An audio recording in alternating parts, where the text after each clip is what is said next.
ನಂಬಿಕೆ ಅನ್ನೋದು ಬೇಕು. ಯಾರೋ ಇದ್ದಾರೆ ನನ್ನ ಜೊತೆ ಅಂತ. ಹಾಗೆ ಮಹಾಮಹಿಮರು ರಾಯರು ಮನಸ್ಸು ಒಳಗಡೆಯಿಂದ ಅವರನ್ನು ನಂಬಿದ್ರೆ ನಿಮ್ ಜೊತೆ ಮಾತಾಡ್ತಾರೆ. ರಾಯರು ಮುಂದೆ ನಿಂತು ಅಸತ್ಯ ನುಡಿದ್ರೆ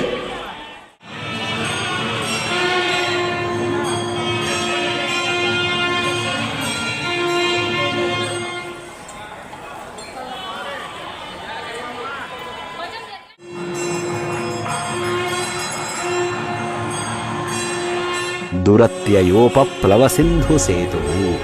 ಅತ್ಯಯ ಅಂದರೆ ದಾಟಲಿಕ್ಕೆ ಸಾಧ್ಯವಾದದ್ದು, ದುರತ್ಯಯ ಅಂದರೆ ದಾಟಲಿಕ್ಕೆ ಸಾಧ್ಯವಾಗದೇ ಇದ್ದದ್ದು, ಉಪಪ್ಲವ ಅಂದರೆ ವಿಘ್ನಗಳು, ತೊಂದರೆಗಳು, ಸಿಂಧು ಅಂದರೆ ಸಮುದ್ರ.